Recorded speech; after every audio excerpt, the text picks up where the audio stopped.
Bismillahirrahmanirrahim. Assalamualaikum warahmatullahi taala wabarakatuh. Selamat petang semua. Okey, hari ini kita nak lihat penerangan tentang topik carbonyl compound. Okay, topik yang ke-6, carbonyl compound. Jadi carbonyl compounds adalah aldehydes and ketone. Kalau sebut tentang carbonyl compounds, jadi kita bercakap tentang compound aldehydes and ketone, ya, iaitu yang mempunyai carbonyl group C double bond O. Functional group nama carbonyl, dalam struktur tu ditunjukkan dengan carbon double bond dengan O. Okay, general formula yang mempunyai satu C double bond O untuk yang open chain iaitu CnH2nO. Jadi carbonyl compounds adalah polar compound dan intermolecular forces-nya adalah dipo-dipo forces, disebabkan carbon bonded dengan oksigen. Jadi oksigen tu lebih elektronegatif. Jadi compound carbonyl adalah polar. Jadi kawasan atom oksigen lebih elektronegatif, dia akan menarik elektron daripada karbon, jadi oksigen menjadi partially negatif, manakala karbon menjadi partially positif. Ya, karbon C double bond O, bila oksigen ni lebih elektronegatif, jadi oksigen menarik elektron ikatan daripada karbon. Jadi oksigen ni menjadi lebih elektronegatif, partially negatif, manakala karbon menjadi disebabkan kekurangan elektron menjadi partially positif. Jadi ini menjadikan carbonyl adalah polar disebabkan oleh ketepatan elektron yang berbeza di karbon dan oksigen. Jadi aldehyde ditunjukkan dengan functional group C double bond O H. Kalau nak tengok aldehyde, kamu akan dapati pada aldehyde, pada karbon yang hujungnya itu ikatannya adalah C double bond O H. Dan itu dia adalah aldehyde. Jadi aldehyde contain at least one hydrogen atom bonded to the carbonyl carbon. Dekat carbonyl itu C double bond O akan ada satu H. Sekurang-kurangnya kalau kata dia ada di belah kiri ni instead of R dia ada H, jadi dia maksudnya dia hanyalah aldehyde yang paling kecil, ya, aldehyde satu karbon iaitu metanal. Okay, jadi dia aldehyde itu sekurang-kurangnya dia ada satu H pada C double bond O. Okay, mungkin satu lagi adalah alkyl iaitu karbon. Manakala ketone pula,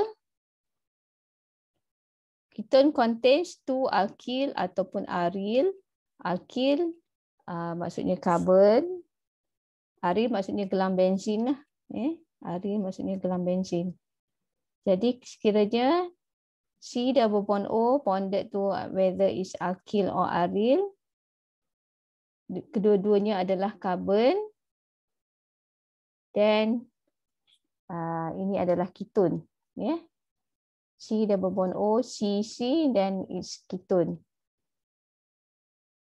Okay, jadi itu perbezaan antara aldehyde dengan ketone. Okey, penamaan aldehyde. Jadi kita namakan aldehyde, kita cari the longest and continuous carbon chain with C double bond O H, ya. Cari C double bond O H. Carilah rantai karbon yang berterusan dan panjang. Namanya daripada E ditukarkan kepada al. Misalnya methane jadi metanal. Asal dia methane, methane, jadi metanal, ya, satu karbon aldehyde metanal.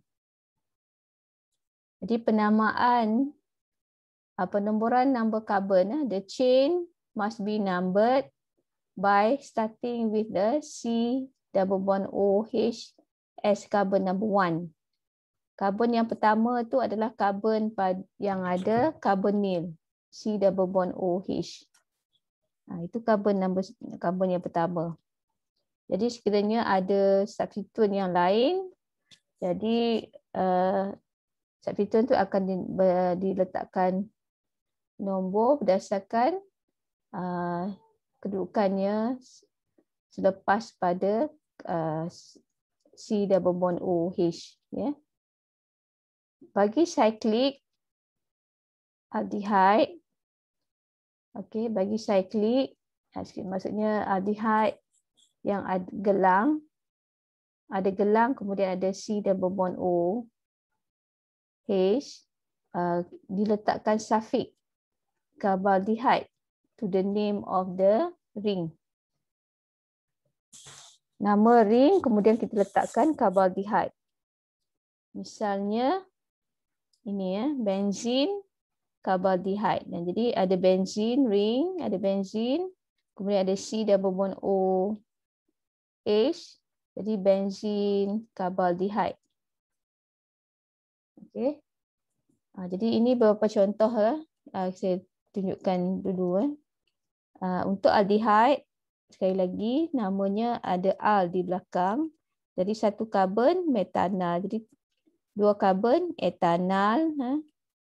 Jadi kita tak letak nombor kedudukan C double bond O H di sini.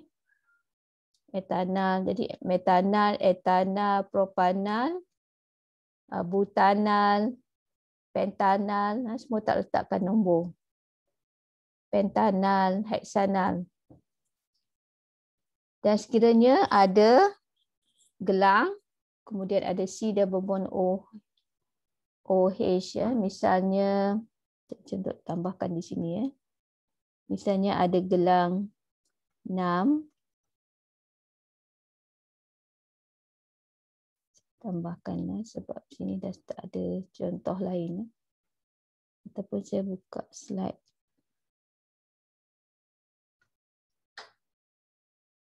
Okey, nanti saya tunjukkan beberapa penamaan aldehyde dengan ketone, contoh-contoh lain. Ini yang tunjuk yang simple dulu. Okey, kita lihat dulu ketone. Ketone is named by substituting the letter E to on. Kita tukarkan E kepada on. Untuk ketone, ketone on. The longest chain with carbonyl group is numbered so that carbon in carbonyl group gets the smallest number. Okey, nanti dia akan bagi contoh yang di mana tanya lebih panjang. Jadi kita akan lihat, kita akan numberkan carbon dari hujung yang dekat dengan C double bond O supaya kedudukan carbonyl carbon itu nombornya rendah. Jadi contoh yang simple di sini, propanon, 3 karbon ketone, propanon, 1 phenylethanol atau lebih dikenali dengan acetophenon. Acetophenon iaitu maksudnya ada benzene ring, C double bond O CH3. Okay. Propanon tadi common name dia adalah aceton, mungkin kamu dah biasa aceton, dia adalah propanon. Propanon, aceton, 1 phenylethanol adalah acetophenon. Kena ingat ni ya. Aceton, acetophenon. Okay, saya bukakan, tunjukkan kalau ada substituen pada parent chain. So, apa yang berlaku?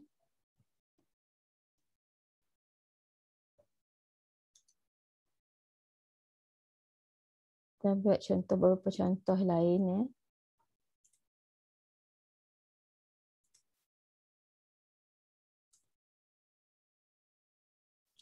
Contohnya saya nak ambil untuk aldehyde dulu. Kita lihat aldehyde. Aldehyde yang let's say 5 karbon. C double bond OH. Kemudian dia ada let's say ada gelang ke. Okay. Kemudian ada metal ke. Kita lagi macam tu. Okay. Penuhkan dengan hidrogen. 3, 1, 4, 1, 2, 3, 4, 1, 2, 3, 4, 1, 2. Dan, okay, jadi kita cari rantai karbon yang berterusan dan panjang. 6 karbon lah. Dan karbon nombor 1 adalah karbonil.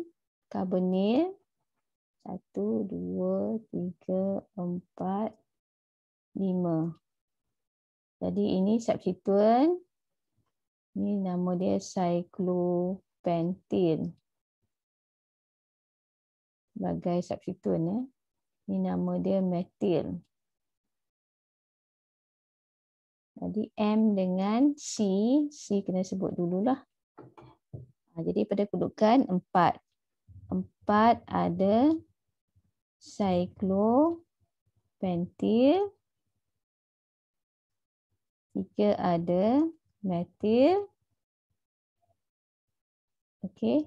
5 karbon aldehyde. Ia adalah pentanal. Pentanal. Jadi tak ditulis nombor 1 pentanal itu. Pentanal. 4 cyclopentil, 3 metil pentanal. Okey. Dan sekiranya gelang, misalnya gelang aldehyde gelang, karbon yang C double bond OH ni tidak pada gelang. Jadi nama dia, let's say kata gelang 5. Okay, pada gelang itu ada C double bond OH. Jadi ikut penamaan tadi, kita namakan gelang, kemudian kita kena letakkan di akhirnya itu adalah carbaldehyde. Jadi ini namanya ialah cyclopentane. Nama gelang ni adalah cyclopentane. Letakkan perkataan carbaldehyde.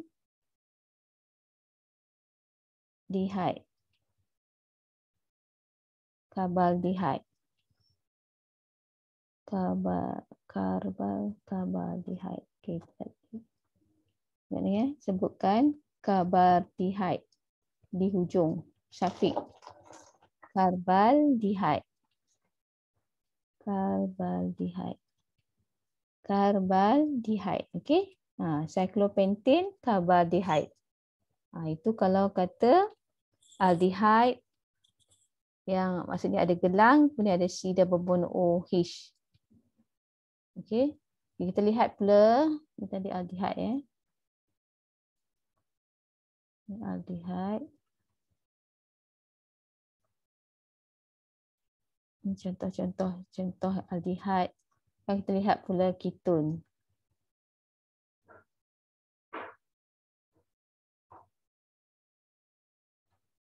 Keton pula. Okey, kita buat karbon yang kita nak numberkan dia.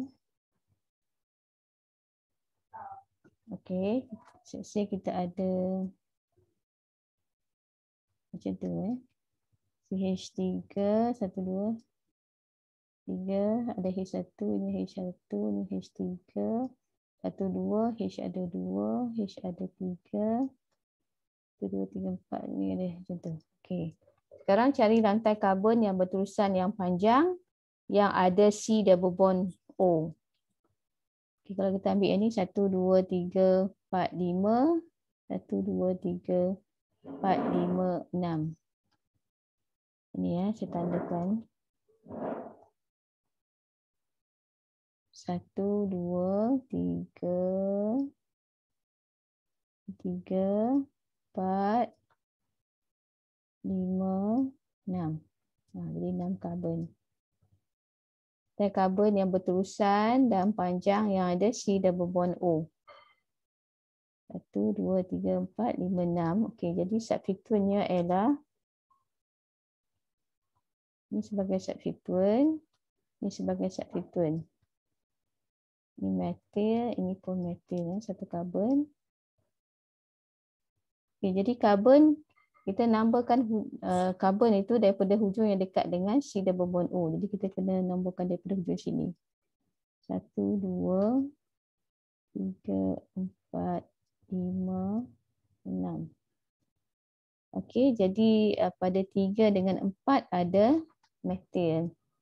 Jadi 3, 4 dimetil 2. Dimetil. Okey, kedudukan C double bond O pada kedudukan nombor 2. Jadi 2, 6 karbon, hexanon. Atau hexatuon pun boleh ya, ataupun saya tak buat break in between tu, nombor tu tak kat luar. 3, 4 dimetil, 2 hexanon. Okey, jadi kamu kena carilah ikut peraturan tu, carilah rantai karbon yang berterusan yang panjang yang ada C double bond O dan nomborlah daripada hujung yang dekat dengan C double bond O. Dan maka dengan itu substituen yang ada padanya ikutlah follow nombor berapa kepada kedudukan mereka. Jadi ditulis, nak tulis ikut alphabetical order, tapi ini sebab ada metil, ada 2, jadi tulis dimetil. Okey, sekiranya keton itu dia gelang, maksudnya dia ada C dan bond O pada gelang. Macam tu Ini gelang 6. Jadi namanya ialah gelang 6 cyclohexanon, one word. Macam tu. Okay, jadi selalunya tak ditunjuklah karbon ni Jadi sebab dia buat skeletal. So dia dapat macam tu.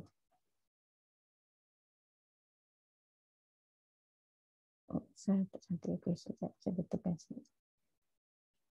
Jadi adanya C double bond O pada gelang 6. Jadi cyclohexa untuk gelang 6 kan, daripada cyclohexane. Jadi kalau keton cyclohexanon. Okey, jadi itu dua contoh bila mana aldehyde dengan keton yang ada substituen dan ada juga gelang, contoh gelang. Okey, seterusnya kita lihat preparation. Okey, ini sebenarnya ulangan apa yang kamu dah belajar tentang penyediaan aldehyde dan keton. Daripada alkohol akan menghasilkan aldehyde dengan keton selepas alkohol itu mengalami oxidation. Jadi nak prepare aldehyde keton ni melalui daripada alkohol. Alkohol bila oxidize, ingat tak alkohol, kita dah belajar alkohol.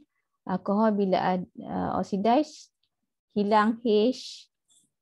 Hilang H dia, maka dia akan jadi aldehyde atau keton. Okey, bergantung kepada oxidizing agent. Okey, sekiranya kamu menggunakan primary alcohol dengan menggunakan strong oxidizing agent. Strong oxidizing agent tu untuk menghasilkan aldehyde agak sukar. Sebab aldehyde yang terhasil itu adalah tidak stable.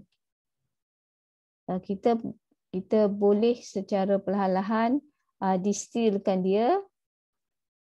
Mungkin kita boleh dapatlah, ya, tapi agak sukarlah. Lebih baiknya kalau nak menghasilkan aldehyde daripada primary alcohol, kita menggunakan PCC, menggunakan mild oxidizing agent. Maka kita akan dapat PCC, sebab PCC kita akan dapat aldehyde. sebab PCC ni adalah oxidizing agent dan telah kita perlahankan aktiviti dia. Jadi dia tidak mengoksidize terus kepada primary alkohol ni kepada carboxylic acid. Jadi dia daripada primary alkohol akan menghasilkan aldehyde. PCC ni adalah pyridinium chlorochromate, campuran pyridin, dichloromethin dan juga chromate oxide. Jadi untuk menghasilkan aldehyde lebih baik kita menggunakan PCC daripada primary alkohol, supaya primary alkohol tu tidak teroksida terus kepada carboxylic acid. Sekiranya menggunakan potassium permanganat yang merupakan strong oxidizing agent, dia akan menukar primary alkohol tu kepada carboxylic acid. Jadi agak sukar untuk kita dapatkan aldehyde. Lebih baik kita menggunakan PCC. Okey, untuk penyediaan ketone tak ada masalah lah. Kita boleh menggunakan sama ada strong oxidizing agent, potassium permanganat acidified panas ataupun PCC untuk mendapatkan ketone. Jadi secondary alkohol akan ditukarkan kepada ketone. Boleh ke? Secondary alkohol kita akan tukar kepada ketone sebab daripada C single bond OH ni kita akan buang HH, dia akan jadi C double bond O. Jadi ketone dah ada C kiri kanan dia. Okey. So itu ya. Jadi kita nak dapatkan aldehyde ketone daripada alkohol selepas alkohol itu mengalami pengoksidaan. Okey, dan itu adalah penyediaan. Okey, dari segi tindak balas, jadi kamu kena faham yang karbonil ini oleh kerana dia adanya ikatan C double bond dengan O yang berkutub iaitu ataupun polar, di mana karbon terikat dengan atom oksigen yang lebih elektronegatif.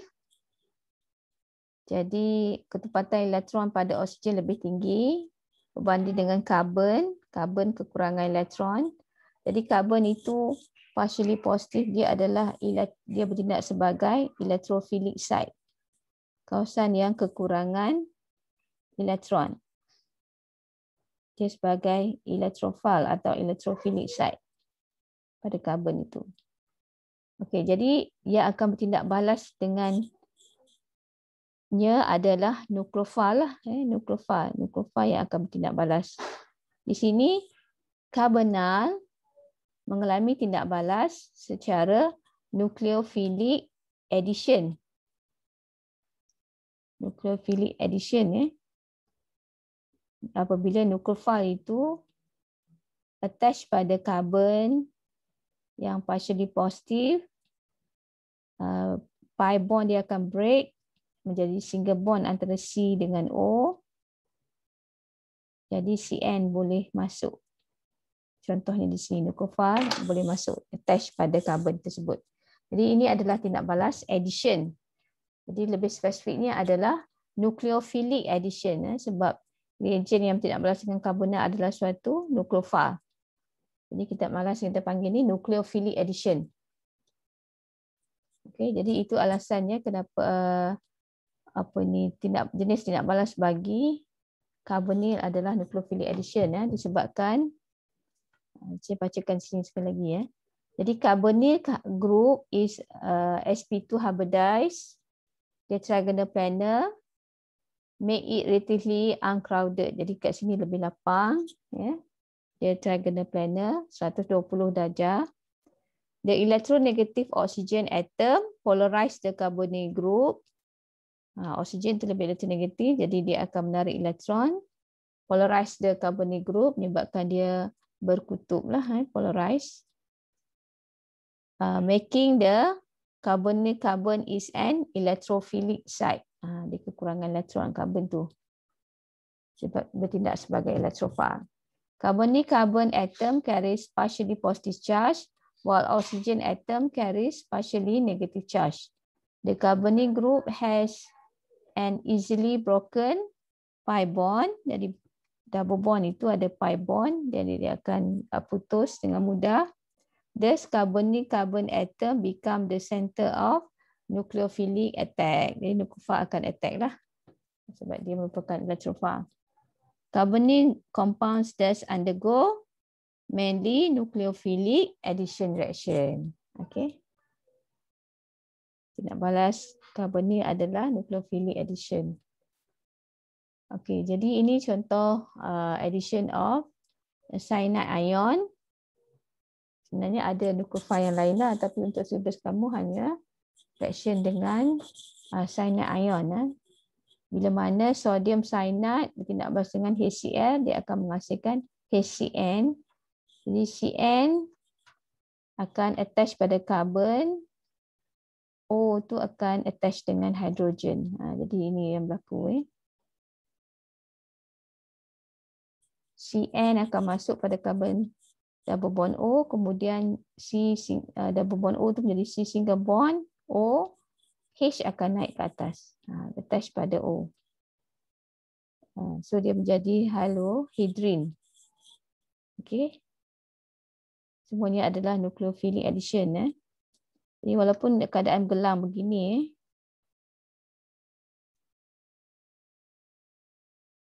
okay, CN ni dia akan attach pada sini. Ini akan jadi single bond bila elektron bergerak ke O. Nampak CN akan attach pada carbon yang double bond O. O tu akan attach dengan H. Jadi OH. Okay, boleh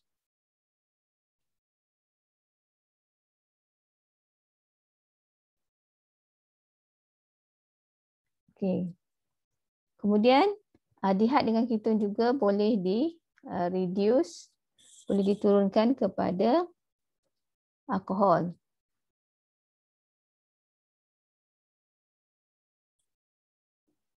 Reduction ni maksudnya kita tambah balik H padanya. Kalau oxidation kita buang H.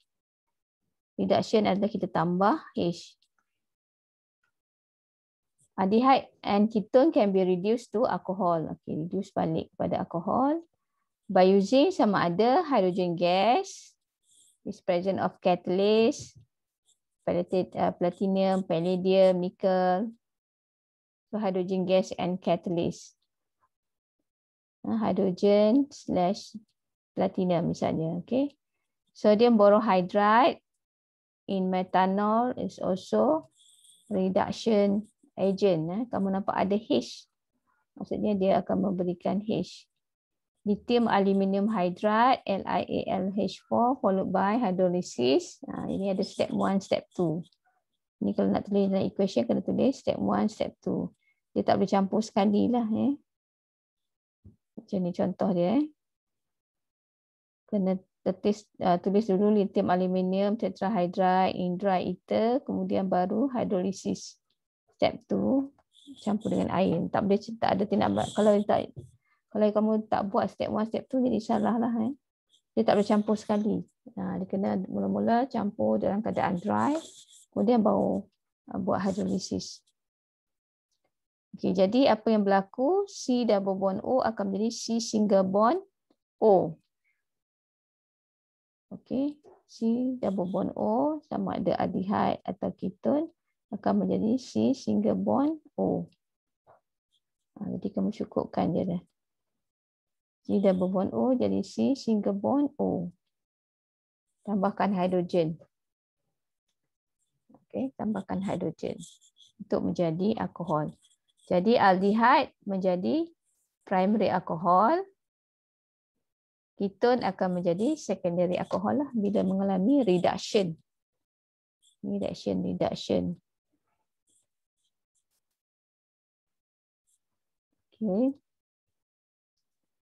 Okay, yang kedua adalah tindak balas yang merupakan ujian untuk menentukan sama ada compound ini adalah carbonyl mengandungi C double bond O.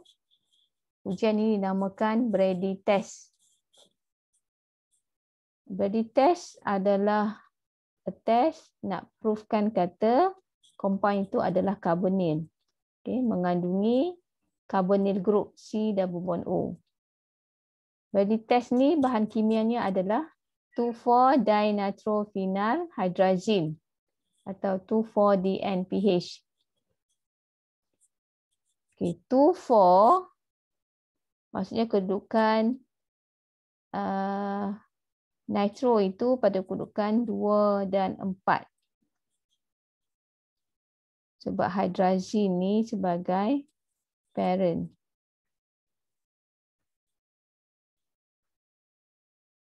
Dan saya nomborkan ni. Ini karbon nombor 1, ini karbon nombor 2, 3, 4. Jadi nitro pada kedudukan 2 dengan 4. Hydrazine tu maksudnya NH2, NH2, tapi dia ada substituent phenyl pada hydrazine. Hydrazine tu dia adalah apabila N terikat dengan N dan adanya hidrogen lah. Nitrogen tangan dia 3. Jadi ada lone pair. Jadi kalau hydrazine maksudnya ada 2 N. N single bond. N yang hujung NH2. N yang tengah NH sahaja. Sebab 3 tangan. Jadi di sini bila adanya carbonyl. H dengan H2H pada N yang hujung tu akan bergabung dengan O menghasilkan air. Tindak balas penyingkiran air. Jadi manakala C double bond akan bersambung buat ikatan dengan N. Double bond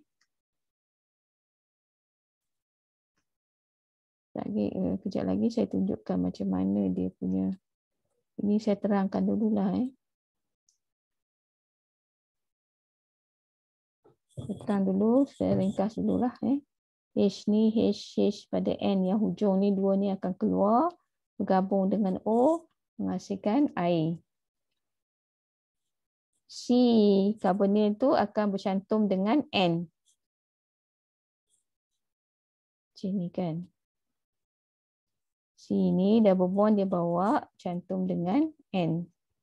Yang sudah kehilangan 2 hidrogen. Jadi dia jadi imine. C double bond N. Dia jadi imine. Air pun keluar.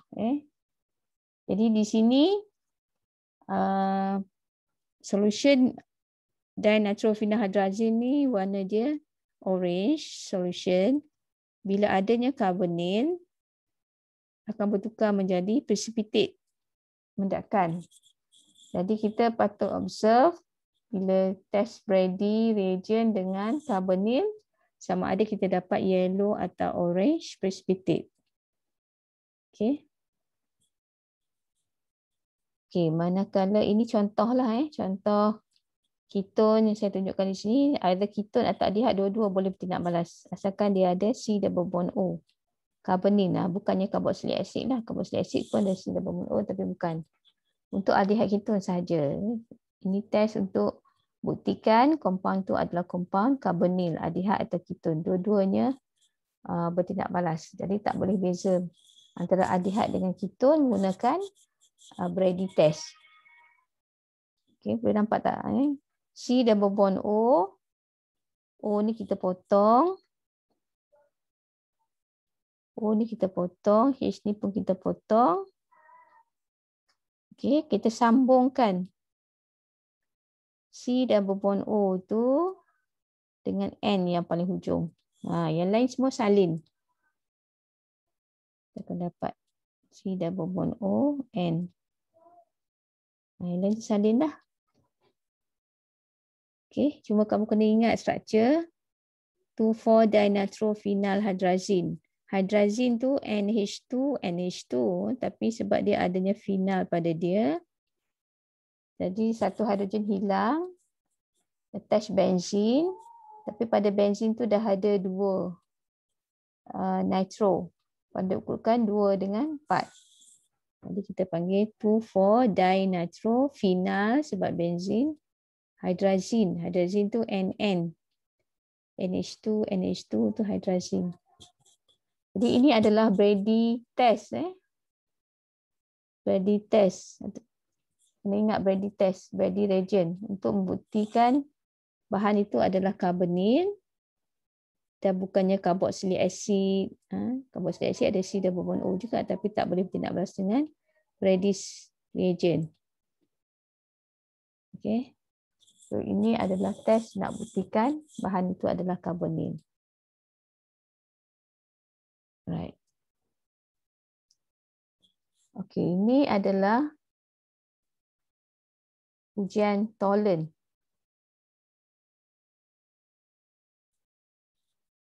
Okay. Cuba tengok. Okay. Cuba tengok video dia berjalan tak. Kalau saya tekan sini. Boleh. Ini adalah ujian Tolen.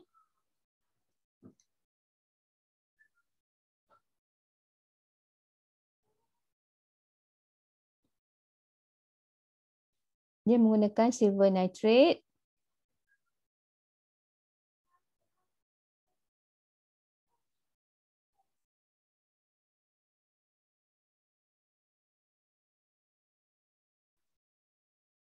Okey, jadi A dengan B itu adalah aldehyde, C dengan D adalah ketone.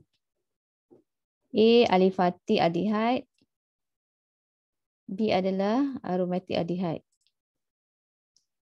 Tadi dia dah masuk silver nitrate, kemudian dia campurkan dengan sodium hydroxide.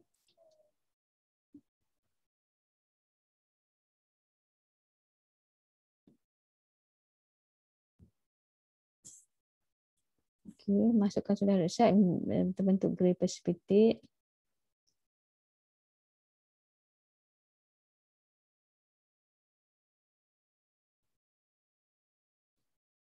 Sekarang bahan belum dimasukkan lagi.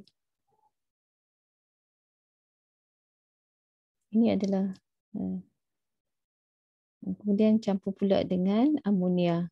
Ini baru penyediaan tolerance reagent, silver nitrate, sodium hydroxide, amonia.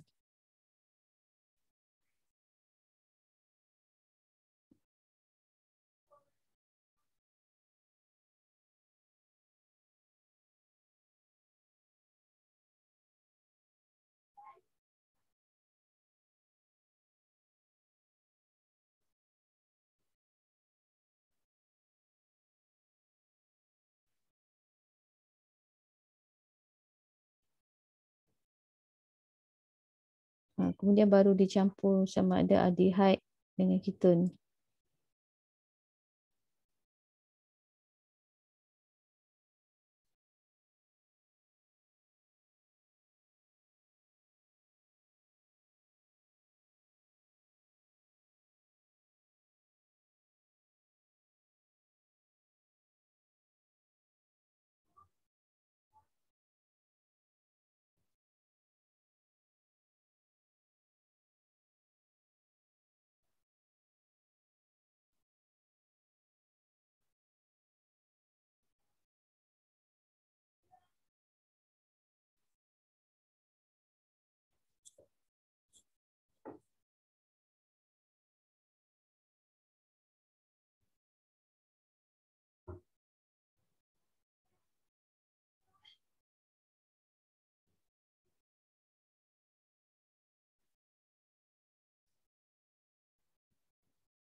Ini dia.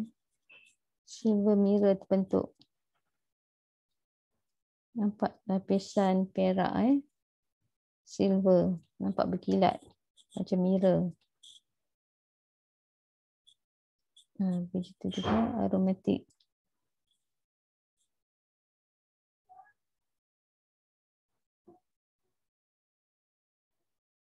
Okay, jadi aldehyde bertindak balas sama ada alifatik atau aromatik, tapi keton tidak.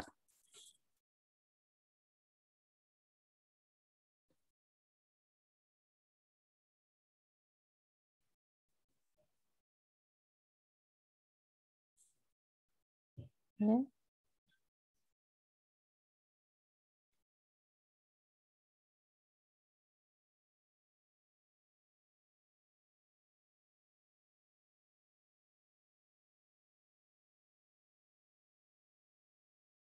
Okay, tadi kita dah lihat Tollern test, iaitu pembentukan silver mirror.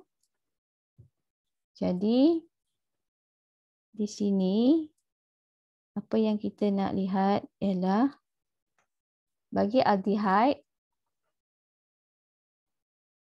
dia akan positif dengan Tollern, tapi keton tidak. Jadi dengan itu kita boleh membezakan aldehyde dengan keton. Okay, hanya aldehyde saja yang positif dengan Tollern. Keton tidak Jadi kita boleh membezakanlah aldehyde dengan keton. Jadi Tollern ni kena prepare fresh. Jadi apa yang dimasukkan tadi adalah aqueous ammonia, kemudian dia campurkan dengan dia masukkan bermula sekali itu ada silver nitrate. Kalau kamu perasan tadi silver nitrate. Lepas tu dia masukkan NaOH beberapa drop. Kemudian baru dia masukkan amonia supaya larut. Jadi apa yang terbentuk tu adalah silver amine complex ion. Campuran ketiga-tiga bahan ini, silver nitrate, amonia dan NaOH akan membentuk silver amine complex. Silver amine complex macam ni. Jadi kalau kata di equation tu kamu letak silver amine pun madai lah. Tak perlu balancekan dengan nombor-nombor tu, tak perlu. Kamu just letak silver amine dalam basic. Jadi apa yang berlaku? Aldehyde tadi dia akan mengalami pengoksidaan. Sebab silver amine complex ni adalah oxidizing agent.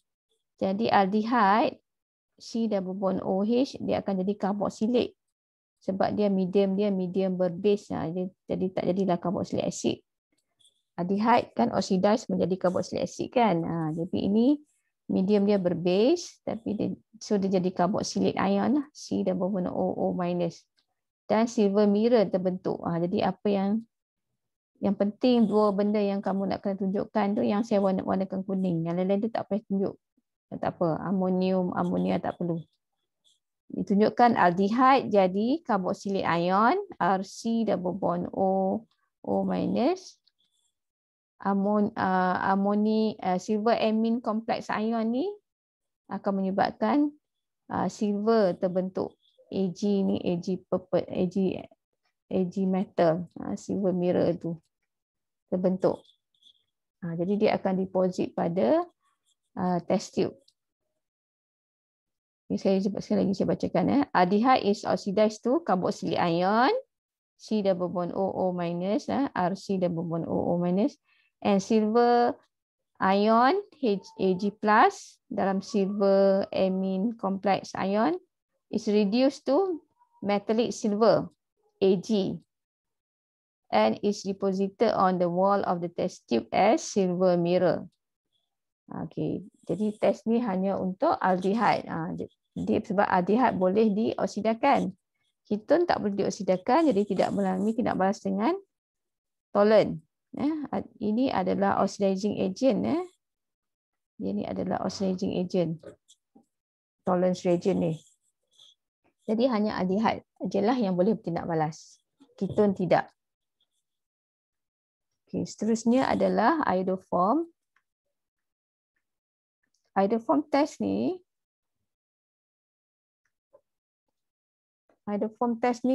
kamu dah belajar masa alkohol.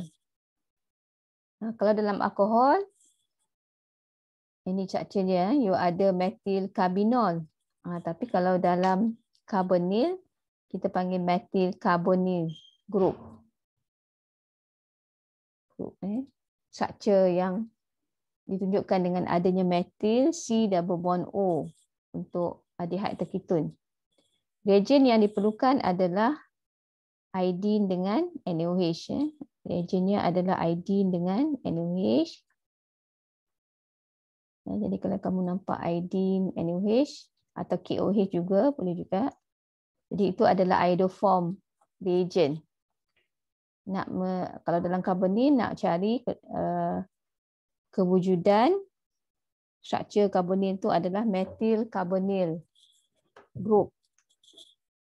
Jadi apa yang kita nak observe adalah pembentukan yellow precipitate iodoform CHI3. Jadi di sini oleh kerana struktur tu dia ada metil karbonil, ya. Jadi sini akan putus.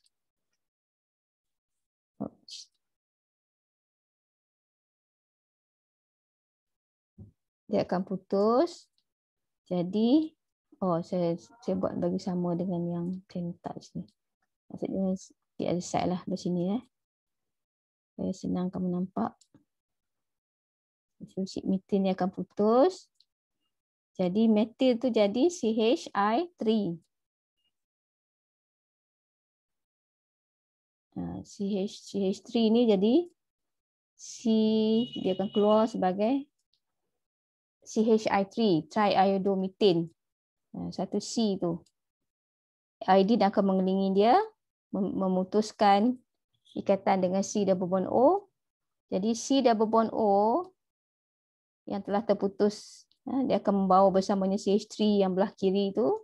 Jadi dia akan mengalami pengoksidaan kepada C double bond O minus lah, karboksilat, sebab medium dia medium berbase. C double bond O ni dia jadi C double bond O minus, mengalami pengoksidaan. Iodoform ni juga adalah oxidizing agent.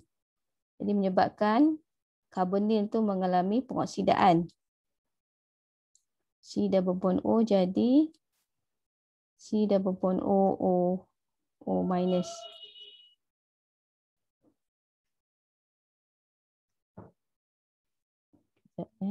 Dia merupakan oxidizing agent. Okey, kita tengok video ni. Warna yang akan terbentuk tu adalah pale yellow precipitate.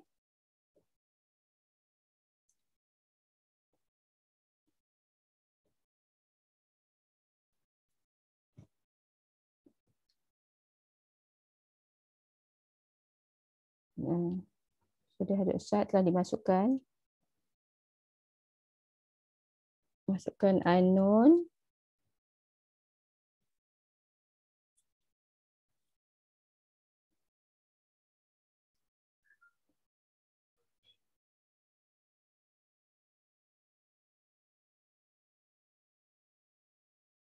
Jadi campurkan soda hidroksida bersama dengan anon.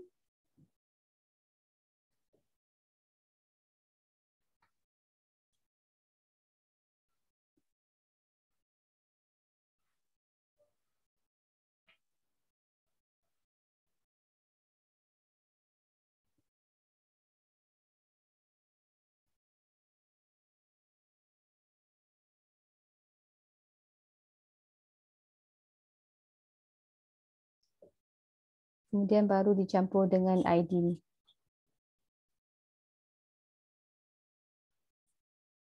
Dicampurkan sehingga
Jadi di sini nampak yang C ni adanya pale yellow precipitate.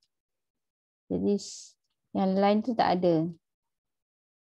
Jadi C itulah yang ada methyl carbonyl structure. Okey.